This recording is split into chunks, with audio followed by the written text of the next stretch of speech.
Today we are going to explore quadratic equations, which show up whenever a variable is squared, and we look for the values that make the expression equal 0. First, let's write the general form of a quadratic equation.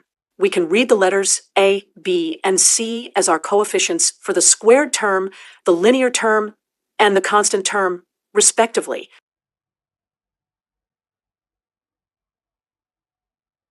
To get an intuitive feel, let's graph a specific quadratic, y equals x squared minus 5x plus 6.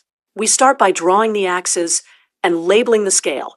Next, we plot the parabola for that expression and see how it opens upward.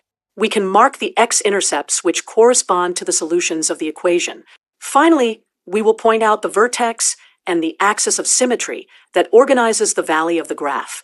Now, let's solve the quadratic equation x squared minus 5x plus 6 equals 0. First, we write the equation in standard form. Then we factor it into two binomials, x minus 2 times x minus 3. Setting each factor equal to 0 gives the solutions x equals 2 and x equals 3. We can even plug those back into the original expression to confirm it equals 0. These solutions match the x-intercepts we just highlighted on the graph. When factoring is tricky or not possible, we use the quadratic formula.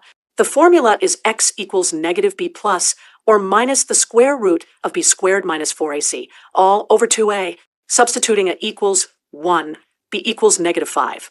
And c equals 6 gives us x equals 5 plus or minus the square root of 25 minus 24, all over 2. The discriminant 25 minus 24 equals 1, so we have x equals 5 plus or minus 1 over 2. That produces exactly x equals 3 or x equals 2, matching our previous results. To wrap up, remember that every quadratic equation can be written in the form ax squared plus bx plus c equals 0. The graph is a parabola whose x-intercepts are the solutions. Factoring works when the roots are integers, and the quadratic formula works for every case, giving us the exact solutions in a single expression.